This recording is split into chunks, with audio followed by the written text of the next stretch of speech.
নবী বলেন কেউ যদি ইচ্ছা করে একটা রোজা ভাঙে, যদিও কাফারা হলো কয়টা, 60টা, তো কাফারা আদায় করার পরেও কথার কথা নবী বলেন ও যদি একটার জন্য সারা জীবনও রোজা রাখে, ওই একটার ঘাটতি পূরণ হবে না।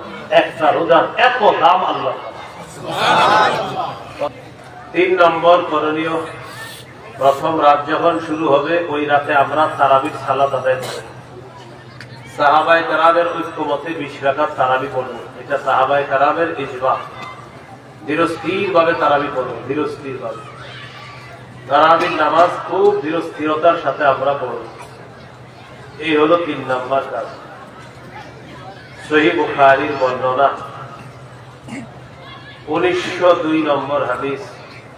এই হাদিসের মধ্যে আছে قال رسول الله صلى الله عليه وسلم من قام رمضان إيمانا واحتسابا غفر له ما تقدم من ذنبه। বুখারী 1909 নম্বর, 1902 নম্বর, 2009 নম্বরে হাদিসগুলো আছে। কোন ব্যক্তি যদি ঈমানের সাথে রাতের বেলা সালাত আদায় করে রমজানের রাতে আর সওয়াবের আশায়, তার আগের গুনাহগুলো মাফ করে দেওয়া হবে। 3 নম্বর কাজ তারাবি পড়া। 4 নম্বর করণীয়, তারাবিতে কোরআন তেলাওয়াত করা। যদি পারেন খতম তারাবি, তারাবিতে 1 খতম কোরআন পড়া। যদি পারেন 2 খতম পড়েন, যদি পারেন 3 খতম পড়েন, কথার কথা। কিন্তু ধীরস্থির ভাবে কোরআন পড়তে হবে তারাবিতে। তারাবির সালাত আদায় করব, কোরআন পড়া। যদি বলেন কোরআন খতম পারবেন না, সূরা তারাবি পড়েন। যে সূরাগুলো মুখস্থ এগুলা দিয়ে আপনি ইমাম সাহেব পড়াবে, আপনারা পড়বেন। কিন্তু কোরআন তেলাওয়াত যত বেশি করা যায়, এটা 4 নাম্বার। রমজানে তারাবিতে কোরআন তেলাওয়াত তো হবেই, এমনিও কোরআন তেলাওয়াত বেশি করা। সূরা বাকারার 185 নম্বর আয়াতে আল্লাহ বলেন শাহরু রমাদানাল্লাযী উনজিলা ফীহিল কুরআন। রমজান মাস যেই মাসে কোরআন নাযিল করা হয়েছে, এই জন্য রমজান মাসে কোরআন তেলাওয়াত বেশি করার চেষ্টা করা। আল্লাহ তৌফিক দান করেন। আমিন। কানা জিবরিল আলাইহিস সালাতু ওয়াস সালাম ইয়ালকা কুল্লা লাইলাতিন ফি রমাদান ইয়ারিদু আলাইহি নবী সাল্লাল্লাহু আলাইহি ওয়াসাল্লাম আল কুরআন। জিবরিল আলাইহিস সালাতু ওয়াস সালাম রমজানের প্রত্যেক রাতে রাসূলুল্লাহ সাল্লাল্লাহু আলাইহি সাল্লামের সাথে সাক্ষাৎ করতেন। নবীজি জিবরিলকে পুরো কোরআন শোনাইতেন। সুবহানাল্লাহ। এমনিও তেলাওয়াত করব, রমজানে তেলাওয়াতের মাত্রাটা বাড়ায় দেব। 21 নম্বর পারা শুরু হয়েছে সূরা আনকাবুতের 45 নম্বর আয়াত দিয়ে। আল্লাহ তাআলা বলেন উতলু মা উহিয়া ইলাইকা মিনাল কিতাব। কিতাবের যে অংশ ওহী হিসাবে আপনাকে দেওয়া হয়েছে আপনি তেলাওয়াত করেন। প্রিয় মুসলমান ভাইয়েরা, মৃত্যু পর্যন্ত 3টা অভ্যাস ধারণ করার চেষ্টা করব, নারী পুরুষ সবাই। 3 বলেন তেলাওয়াত, 5 ওয়াক্ত নামাজ, সাধ্য অনুযায়ী দান সদকা। এটা মরণ পর্যন্ত নিয়মিত আপনার 2 টাকা সামর্থ্য 2 টাকাই সদকা করবেন। তেলাওয়াত 1টা পৃষ্ঠা হইল তেলাওয়াত করেন, 1টা লাইন পড়েন আপনি আল্লাহর রাস্তায়, 5টা লাইন পড়েন, কিন্তু ডেইলি পড়েন, তেলাওয়াত করেন। সূরা ফাতিরের 29-30 নম্বর আয়াত, 22 পারা 16 নম্বর পৃষ্ঠার শেষ, 17 নম্বর পৃষ্ঠার শুরু। আল্লাহ তাআলা বলেন ইন্নাল্লাযীনা ইয়াতলুনা কিতাবাল্লাহ, নিশ্চয়ই যারা আল্লাহর কিতাব তেলাওয়াত করে, ওয়া আকামুস সালাত, যারা নামাজ কায়েম করে, ওয়া আনফাকু মিম্মা রাযাকনাহুম সিররাও ওয়া আলানিয়া, যারা আমার দেয়া রিজিক থেকে গোপনে প্রকাশ্যে দান করে, ইয়ারজুনা তিজারাতাল লান তাবুর, যারা নিয়মিত 3টি কাজ করবে, কোরআন তেলাওয়াত, 5 ওয়াক্ত নামাজ, সামর্থ্য অনুযায়ী দান সদকা করবে, তারা এমন ব্যবসার আশা করে যেই ব্যবসায় কোনো লস নাই, লাভ আর লাভ। সুবহানাল্লাহ। লান তাবুর, এটা কখনো ধ্বংস হবে না এই ব্যবসা।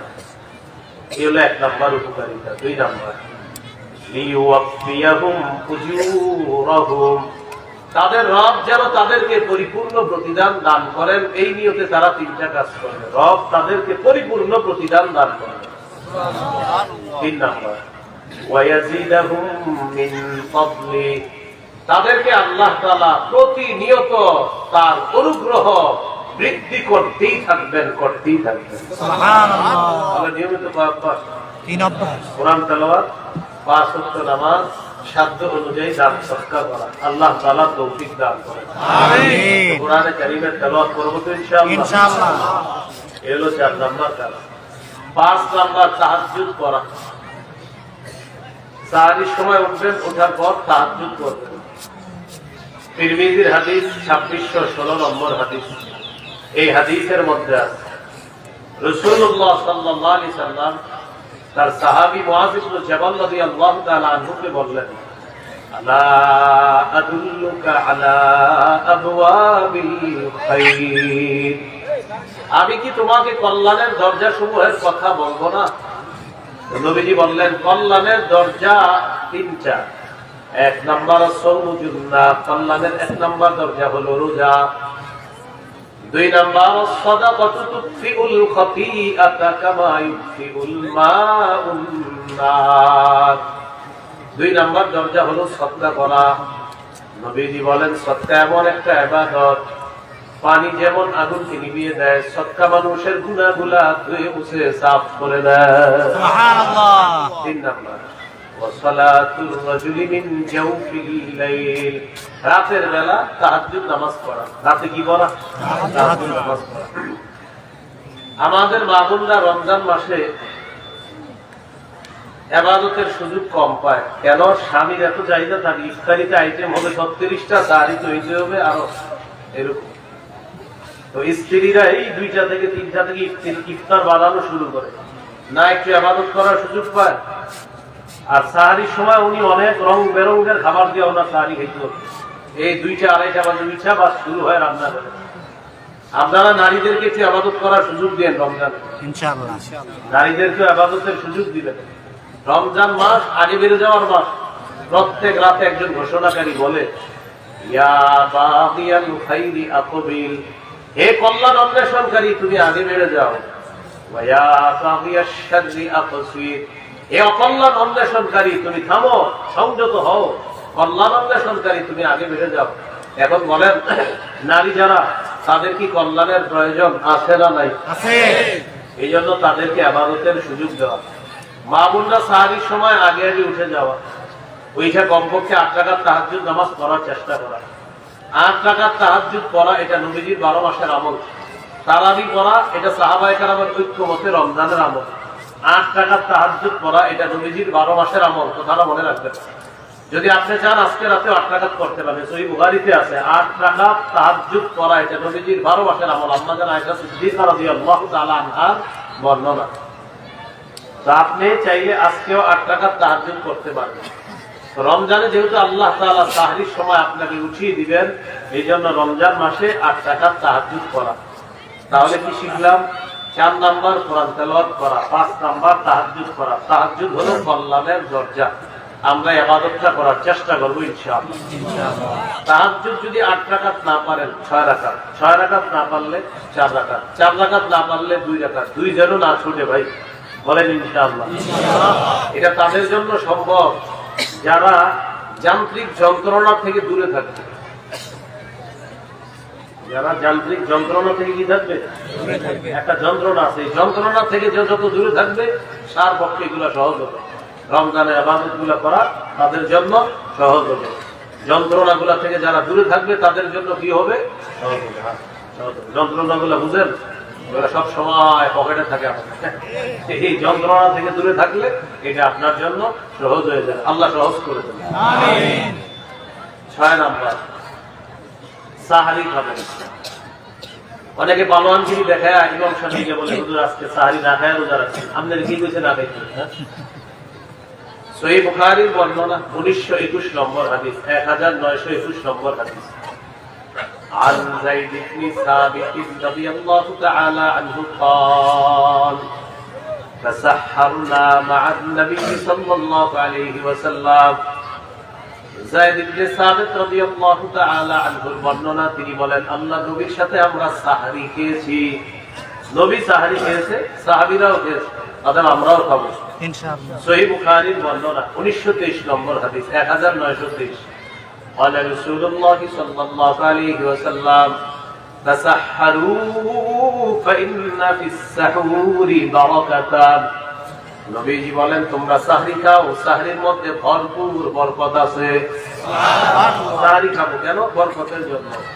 সাহাবীদেরকে নবী বলেছেন হালুম্মু ইলাল গাদাইল মুবারাক, আসো আসো তোমরা বরকতপূর্ণ খাদ্যে অংশগ্রহণ করো। এজন্য আমরা সাহরি খাবো ইনশাআল্লাহ। ইন্নাল্লাহা ওয়া মালাইকাতাহু ইউসাল্লুনা আলাল মুতাসাহহিরিন, যারা সাহরি খায় তাদের উপর আল্লাহ তাআলা রহমত নাযিল করেন, আর ফেরেশতারা বলে আল্লাহ যে সাহরি খায় তাকে মাফ করেন, তাকে মাফ করেন, তাকে মাফ করেন। না এইজন্য আপনি না খায়া বলবেন যে হুজুর আমি না খাইছি, যে না খায়া দেখেন আমি দেখাই দিছি রোজা করে, এরকম কি করা যাবে? বলবো না, আমরা সাহরি খাবো। সাহরিতে খেজুর খাবেন, প্রতিদিন খেজুর খাবেন। قال رسول الله صلى الله عليه وسلم نعم سحور المؤمن التمر। নবীজি বলেন সাহরিতে খেজুর খাওয়া এটা মুমিনের জন্য কতই না উত্তম খাদ্য। এমনিতে আপনি ইলিশ মাছ, মুরগি, গরুর গোশত যা খাওয়ার খালি সমস্যা নেই, সাথে খেজুর খাবেন। কেন খাবেন? আমার নবী বলেছেন, তাই আমরা খাবো। বলেন ইনশাআল্লাহ। খেজুর শুধু যে সাহরির সময় খাবেন এমন না, 12 মাস খেজুর খাওয়ার চেষ্টা করবেন। এই আগামীকাল সকালেও খাবেন। 7টা খেজুর যদি প্রতিদিন সকালে খান, আর যদি আজওয়া হয় 7টা, লাম ইয়াদুররুহু সুমুন, বিষও আপনার কোনো ক্ষতি করতে পারবে না। খাইয়ে আবার ট্রাই করে দেবেন, সেটা গুরুত্ব আর কি। আপনি আজওয়া খাইলেন, খাওয়ার পর বিষ খাইলেন, একিন যদি থাকে নিশ্চিত আপনার ফলাফল পাবেন। তাহলে খেজুর নিয়মিত খাওয়া। মুসলমানের ঐতিহ্যগত খাদ্য 3টা: খেজুর, মধু, কালিজিরা। এগুলো তো আপনার ঘরে থাকা উচিত সবার মুসলমান। কিন্তু খুঁজলে রমজান হয়তো সামনে আসার কারণে এখন খেজুর পাওয়া যাবে, কিন্তু গত মাসে অনেকের ঘরে ছিল না। এগুলো রাখবেন, সন্তানকে খাওয়াবেন, ওর মেধা বাড়বে। গর্ভবতী নারী যারা, তাদেরকে খেজুর খাওয়াবেন, মেধা বাড়বে। মারিয়ামের পেটে যখন ঈসা নবী আসলেন, ঈসা আলাইহিস সালামের আম্মার খাদ্য কি হবে? তো জানায়া দিলেন তুমি এখানে বসবা, এখানে ঝর্ণার পানি পান করবা, আর গাছে দানা দিবা, আল্লাহ এখান থেকে খেজুর বের করে দিবে। আমার কথা হলো ঈসা নবীর আম্মার জন্য আল্লাহ খাদ্য নির্বাচন খেজুর কেন করলেন? এতে বোঝা যায় গর্ভবতী নারী যারা, তাদের জন্য খেজুর এটা উত্তম খাদ্য। এরা খাওয়ায় তেঁতুল, আর তেঁতুল যে নারী খাবে সন্তানের মেধা কম হবে। আর তেঁতুলে মেধা কমায়, তো আপনি খায় তেঁতুল, তেঁতুল খাওয়াইলে তো এই জন্য তো মেধা তো কম হবে। যেতে হবে কি এটা মনে মাথায় রাখবে, চাইলেও দিবেন না তেঁতুল, খেজুর খাওয়াবে। তাহলে মুমিনের সাহরিতে সবচেয়ে নিয়ামতে পরিপূর্ণ খাদ্য কি? খেজুর। আমরা খেজুর খাবো ইনশাআল্লাহ। স্ত্রীকে বলে দিবেন যে 2 ভাগ হবে খেজুর, একটা ইফতারের সময় আর একটা হলো সাহরির সময়। অবশ্যই এই আমলটা আমরা করব, আল্লাহ তৌফিক দান করেন। সাহরি একটু বিলম্ব করে করা, আর ইফতারি তাড়াতাড়ি করা। আজিলুল ইফতার ওয়া আখিরুস সাহুর, তোমরা সাহরি একটু বিলম্বে করবা, আর ইফতার প্রথম সময়ে করবা। সাহরিটা দেরি করে কেন করবেন? যেন আপনার শারীরিক শক্তিটা ঠিক থাকে। এজন্য নবী বললেন সাহরি একটু দেরি করে করবা।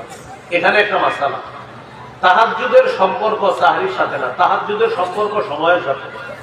সময় যতক্ষণ থাকবে তাহাজ্জুদ করতে পারবেন। মনে করেন সাহরির সময় এখনো বাকি আছে 30 মিনিট, আপনি খায়া ফেলছেন। খাবার খাওয়ার পরে ঘড়িতে তাকায় দেখেন এখনো 40-50 মিনিট বাকি আছে কিসের? আপনার সাহরি। প্লাস আপনি তাহাজ্জুদ করেন, সমস্যা নেই। ঠিক 5-6 মিনিট আগে আপনি আবার পানি পান করেন, কোনো সমস্যা নেই। সাহরির সময় শেষ হওয়ার ওই 4-5 মিনিট আগে আপনি আবার পানি পান করে দেবেন। অথবা আপনি 1 গ্লাস পানি নিয়ে তাহাজ্জুদ নামাজে দাঁড়ায় যান, মানে সাহরি খেয়ে ফেলছেন। তো খাওয়ার পরে ঘড়িতে তাকায় দেখেন এখনো 40 মিনিট আছে, 30 মিনিট বাকি আছে, বাস তাহাজ্জুদে দাঁড়ায় যান, যত রাকাত করা যায়। 30 মিনিটে আশা করি যারা ছোট সূরা দিয়ে পড়েন, আলাম তারা এই সূরাগুলা দিয়ে, আপনি 30 মিনিটে 6 রাকাত, 4 রাকাত, 8 রাকাত করতে পারবেন। 40 মিনিট যদি হয় সুন্দরভাবে আপনি করতে পারবেন। আর মূল ইয়াসিন এই সূরাগুলা যারা পারেন, এগুলা দিয়ে ইনশাআল্লাহ আশা করি করতে পারবেন।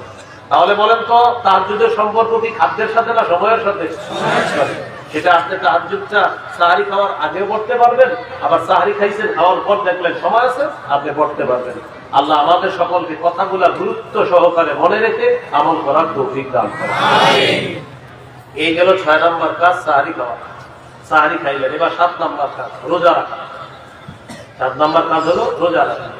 সহিহ বুখারীর বর্ণনা 1901 নম্বর হাদিস, মানে 1901 নম্বর হাদিস। قال رسول الله صلى الله عليه وسلم من صام رمضان إيمانا واحتسابا غفر له ما تقدم من ذنبه। যে ব্যক্তি ঈমানের সাথে এবং সওয়াবের আশায় রমজানের রোজা রাখে, আল্লাহ তার আগের গুনাহগুলো মাফ করে দেন। সুবহানাল্লাহ। তিরমিজির হাদিস 614 নম্বর হাদিস। قال رسول الله صلى الله عليه وسلم الصوم جنة حصينا। রাসূলুল্লাহ সাল্লাল্লাহু আলাইহি সাল্লাম বলেন, রোজা হলো জাহান্নাম থেকে বাঁচার জন্য মজবুত ঢাল। প্রিয় মুসলমান ভাইয়েরা, মা বোনরা, একটা কথা মনে রাখেন, ইচ্ছা করে রোজা ভাঙেন না, ইচ্ছা করে রোজা নষ্ট করেন না। তিরমিজির 723 নম্বর হাদিসের বর্ণনা, নবী বলেন, কেউ যদি ইচ্ছা করে একটা রোজা ভাঙে, যদিও কাফারা হলো কয়টা? 60টা। তো কাফারা আদায় করার পরেও কথার কথা, নবী বলেন, ও যদি একটার জন্য সারা জীবনও রোজা রাখে, ওই একটার ঘাটতি পূরণ হবে না। একটা রোজার এত দাম আল্লাহ। অথচ আমরা হেলায় খেলায় রোজা নষ্ট করি। সন্তানের বয়স 18, 19, 20, বাবা সন্তানকে ডাকবে, মা আদর করে খাক, বাচ্চা মানুষ ডাকেন না। 21 বছরের শিশুকে ডাকে না, সে কোনো কথা? এগুলা না করা ভাই, রোজা রেখে আল্লাহ তৌফিক দান করেন। একজন মা আর বাবা কিভাবে বলে আমার সন্তানের স্বাস্থ্যটা নষ্ট হবে রোজা রাখলে? চিন্তা করছেন? আর ও যে জাহান্নামের আগুনে জ্বলবে, মা বাবার এই টেনশনটা কেন হলো না? ও স্বাস্থ্যের টেনশন হলো, কিন্তু ও যে আগুনে পড়বে এই টেনশনটা মা বাবার কেন হলো না? মা বাবা কি আদর করে তো বলছে ও স্বাস্থ্যটা নষ্ট হবে? কি করে বলছে? আদর করে। এখন আপনি বলেন, স্বাস্থ্য নষ্ট হওয়ার চাইতে আগুনে পুরা, এটাকে আরো ভয়ঙ্কর না? মা বাবা ওরে এখানে আদর করলো না কেন? যাতে বোঝা যাচ্ছে ওই মা বাবা বাস্তবিক অর্থে যদি তাকে মহব্বত করে, সে মা বাবা চেষ্টা করবে আমার সন্তান যেন আগুনে না পড়ে। এটা আল্লাহ সূরা তাহরিমের 6 নম্বর আয়াতে বলেছে, ইয়া আইয়ুহাল্লাযীনা আমানু কু আনফুসাকুম ওয়া আহলিকুম নারা। হে ঈমানদার, নিজেদেরকে এবং পরিবারকে বাঁচাও, আগুন থেকে বাঁচাও, যে আগুনের জ্বালানি মানুষ এবং পাথর। ওয়াকুদুহান নাস ওয়াল হিজারা, যে আগুনের জ্বালানি মানুষ এবং পাথর। তাহলে আমরা আমাদের সন্তান যারা বালেগ, বালেগা অথবা বালেগ, বালেগার কাছাকাছি, মাশাআল্লাহ মেয়েরা আবার ছোটবেলা থেকে রোজা রাখে, ধৈর্যশীল হয় বেশি। দেখবেন 8-9 বছর বয়স থেকে মেয়েরা আগ্রহ করে রোজা রাখে, ছেলেরা সে অর্থে আগ্রহটা দেখায় না, এরা খালি ফাঁকি দিতে চায়। এই জন্য যখন আপনার সন্তান 10-9 হয় তখন থেকে রাখানো শুরু করে, মোটামুটি ভাবে কয়েকটা রাখা। আর ছোট যেগুলো আছে এগুলারে এইভাবে শিখান আপনি রোজা রাখার অভ্যাসটা। বাচ্চার বয়স 6 বছর 7 বছর, এও দেখবেন সব করে সাহারির সময় ওঠে। ওর এই আগ্রহটা আপনি গুরুত্ব দিয়ে দেন। ওর এই আগ্রহটা, ও যে 7-8 বছর বয়স সাহারির সময় ওঠে, ওই সময় আমি রোজা রাখি, ওরে কিচ্ছু বলবেন না, খাক। খাওয়ার পরে ওরই খিদা লাগবে দিনের বেলা, তো খিদা যখন লাগবে ও যখন চাইবে তখন দিবে। এর আগ পর্যন্ত বছরে বুঝান যে মাশাআল্লাহ মাশাআল্লাহ তুমি অনেকক্ষণ রাখছো, এরকম এর বুঝান।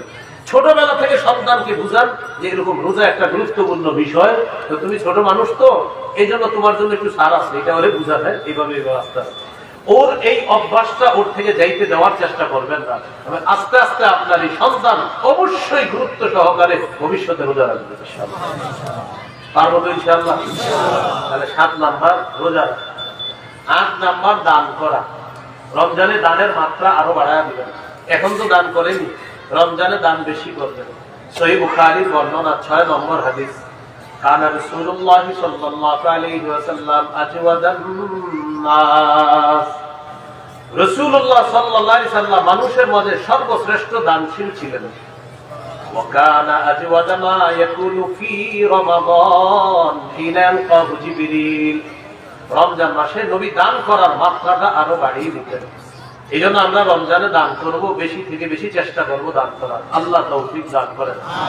সূরা মুনাফিকুনের 10 নম্বর আয়াতে আল্লাহ বলেন, ওয়ানফিকু মিম্মা রাযাকনাকুম মিন ক্বাবলি আন ইয়াতিয়া আহাদাকুমুল মাউত। তোমাদের কারো কাছে মৃত্যু আসার আগে আমার দেয়া রিজিক থেকে তোমরা খরচ করো, দান করো। আল্লাহ আমাদের সকলকে সদা সর্বদা দান আর রমজানে দানের মাত্রা বাড়িয়ে দেওয়ার তৌফিক দান করেন। আমিন। 9 নাম্বার করণীয়, নফল ইবাদত বাড়িয়ে দেওয়া। আবু দাউদের হাদিস 864 নম্বর হাদিস। এই হাদিসের মধ্যে আছে قال رسول الله صلى الله عليه وسلم إن أول ما يحاسب الناس به يوم القيامة من أعمالهم الصلاة। নবীজি বলেন কিয়ামতের ময়দানে মানুষের আমলের মধ্যে সর্বপ্রথম হিসাব হবে নামাজের হিসাব।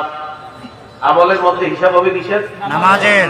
সহজে বোঝার জন্য এইভাবে বলবো আমরা, বলেন আল্লাহর হকের মধ্যে, আল্লাহর হকের মধ্যে সর্বপ্রথম নামাজের হিসাব নেওয়া, নামাজের হিসাব নেওয়া। আল্লাহর হকের মধ্যে আল্লাহর হকের সর্বপ্রথম রক্তের হিসাব নেওয়া। রক্তের হিসাব। এই যে হত্যা করছে একজন আরেকজনকে, এটার হিসাব নেওয়া হবে, বান্দার হকের হিসাব, আর আল্লাহর হকের হিসাব হবে নামাজের হিসাব। তাহলে দেখবেন অনেক সময় হাদিস পড়ে কয়েক সময় আমরা সাধারণ ভাইয়েরা মাশাআল্লাহ জানি হাদিসও পড়ে, আয়াতও পড়ে কোরআনে। তো হাদিস পড়ে দেখে এক হাদিসে আছে কিয়ামতের ময়দানে সর্বপ্রথম হিসাব হবে নামাজের, আরে আরেক হাদিসে আছে সর্বপ্রথম হিসাব হবে রক্তের। তাহলে ব্যাখ্যাটা কি হবে? নামাজের হিসাব মানে আল্লাহর হকের ক্ষেত্রে সর্বপ্রথম নামাজের হিসাব, আর রক্তের হিসাব মানে বান্দার হকের ক্ষেত্রে সর্বপ্রথম রক্তের হিসাব। মনে থাকবেন ইনশাআল্লাহ। তো নামাজের হিসাব যখন হবে فإن كانت تامة كتبت له تامة, দেখবে যে তার ফরজ ইবাদতগুলো মাশাআল্লাহ ঠিক আছে, তার আমলনামায় লিখে দেওয়া হবে তাম্মা, বাস আমলনামাও ঠিক আছে। সুবহানাল্লাহ। মানে যা যা করছে ভালো ভালো কাজ করছে, বাস আমলনামা দেখছে হ্যাঁ হ্যাঁ সব ঠিক আছে। তো কুতিবাত লাহু তাম্মা, ফেরেশতারা লিখে দিবে তার এই আমলনামা পরিপূর্ণ ঠিক আছে, সব ঠিকঠাক আছে। তাহলে আমলও পরিপূর্ণ, প্রতিদানও পরিপূর্ণ লেখা হবে। وإن كان انتقص منها شيئا, ফেরেশতারা যখন দেখবে ফরজ ইবাদত একটু গাফলতি আছে, একটু ঘাটতি আছে, ইয়াকুলু রাব্বুনা তাবারাকা ওয়া তাআলা, আল্লাহ ফেরেশতাদেরকে বলবেন আমার বান্দার নফল ইবাদতগুলো একটু দেখো। দেখার পর আতিম্মু ফরিদাতাহু মিন তাতাব্বুইহি, আমার বান্দার নফল ইবাদতের মাধ্যমে ফরজের ঘাটতি পূরণ করে দাও। সুবহানাল্লাহ। তাহলে নফল ইবাদত কম করবো না বেশি করতে হবে ইনশাআল্লাহ?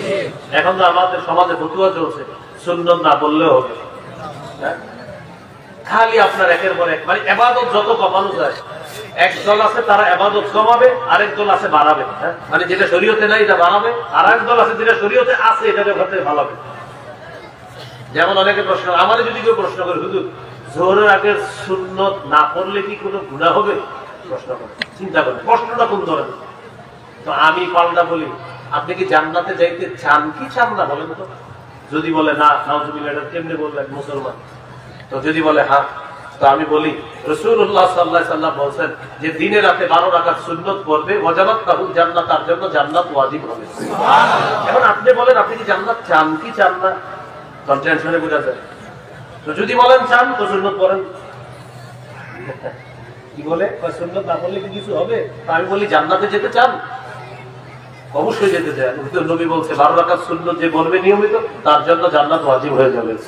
এখন আপনি বলেন আপনি কি জান্নাত ওয়াজিব চান কি চান না? উনি বলছে আমাকে সুন্নাত পড়লে কি না পড়লে কি কোনো গুনাহ হবে কি হবে না? আমি বললাম জান্নাত চান কি চান না সেটা সোজা হিসাব। এরকম প্রশ্ন যদি কেউ করে আপনাদেরকে বলে দিবেন নবী বলছেন 12 রাকাত সুন্নাত পড়লে জান্নাত ওয়াজিব। এখন আপনি বলেন জান্নাত কি ওয়াজিব হওয়া আপনার দরকার আছে কিনা? যদি বলেন হ্যাঁ তো সুন্নাত পড়েন, কারণ অন্তত সে বিপদে পড়বে। যদি বলেন না, নাউজুবিল্লাহ, এটা তো কেউ বলবে না কোনো মুসলমান, বাধ্য হয়ে কি বলবে? হ্যাঁ। আবার বলছি ওলামা হযরত আছেন, ইমাম সাহেব আছেন, আপনারাই পেজগুলোতে বেশি পড়বেন। আয়েশা বলতো হুজুর সুন্নাত না বললে কি গুনাহ হবে? বলবেন জান্নাত ওয়াজিব হোক তোমার, এটা কি তুমি চাও? হ্যাঁ বা না বলো। তখন কোনো মুসলমান তো না বলবে না, সে কি বলবে? হ্যাঁ বলবে।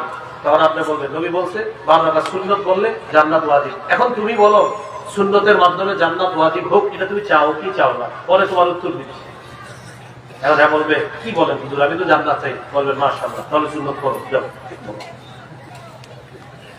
এই জন্য ছাড়বেন না, ফরজের বাহিরে যে ইবাদত গুলো আছে এগুলা ছাড়ার কোনো সুযোগ নেই। আল্লাহ আমাদেরকে বুঝার তৌফিক দান করেন। এগুলো কিছু কিছু অংশ শিখে রাখলে অনেক মানুষ আপনারা নিয়োগ করে আসবে, 3 ঘন্টা আপনারা পেছানোর নিয়োগ করে আসবে। এই 2-1টা জায়গা শিখে রাখবেন, 3 ঘন্টা না 30 সেকেন্ডও পেছাতে পারবে না ইনশাআল্লাহ। আল্লাহ আমাদেরকে কথাগুলা বুঝে শুনে আমরা যেন ফরজের বাহিরে যে সুন্নত নফলগুলো এগুলো গুরুত্ব সহকারে করতে পারি, আল্লাহ তৌফিক দান করেন। তাহলে নফল ইবাদত বাড়িয়ে দিব 9 নাম্বার। 10 নাম্বার নেকির কাজ বেশি করা, বাস যে কোনো নেকির কাজ বেশি করা। সূরা কাহফের 105 নম্বর আয়াতে আল্লাহ বলেন, ইন্নাল্লাযীনা আমানু ওয়া আমিলুস সালিহাত কানাত লাকুম জান্নাতুল ফিরদাউসি নুজুলা।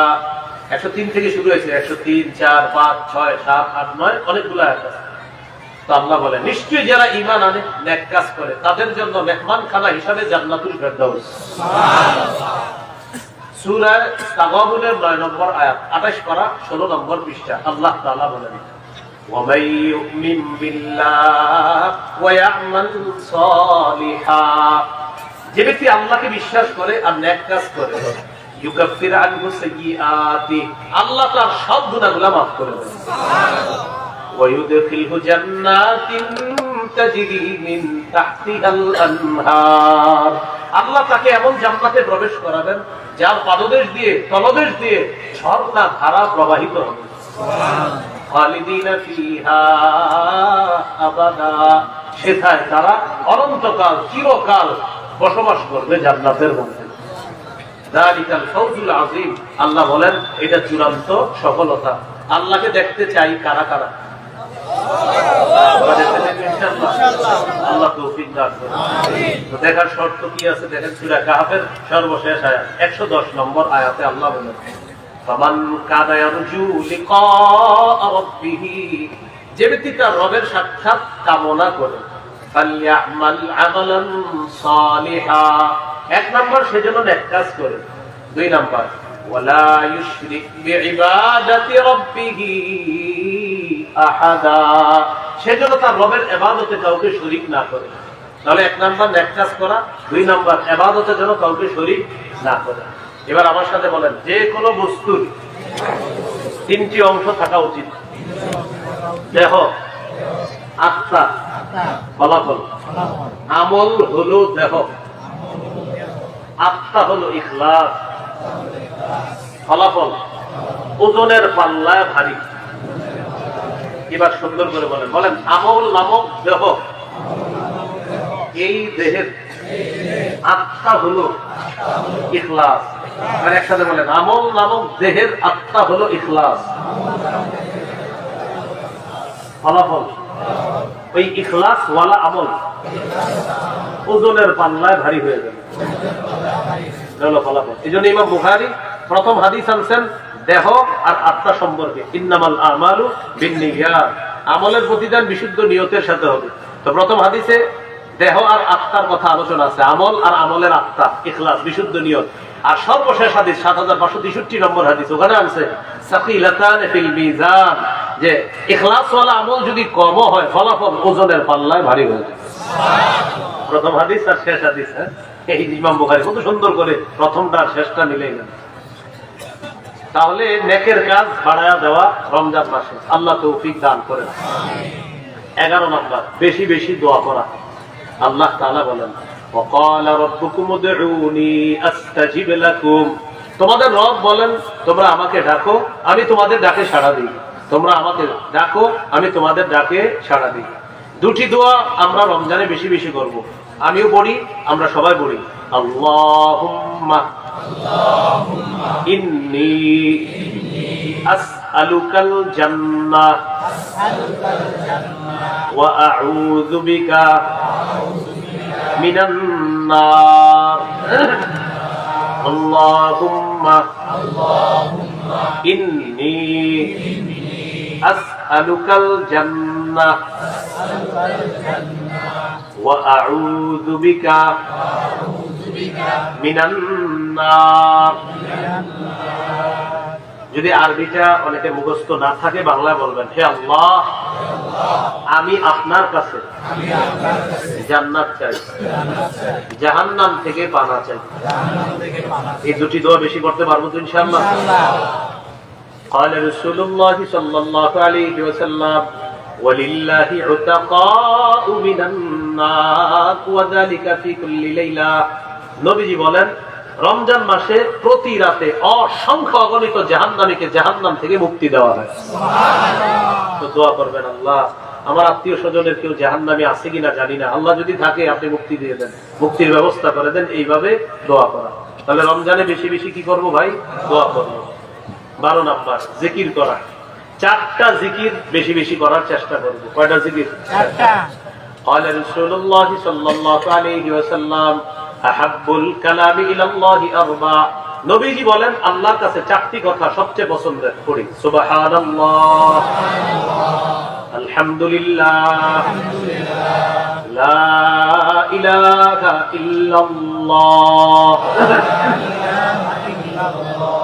আল্লাহু আকবার।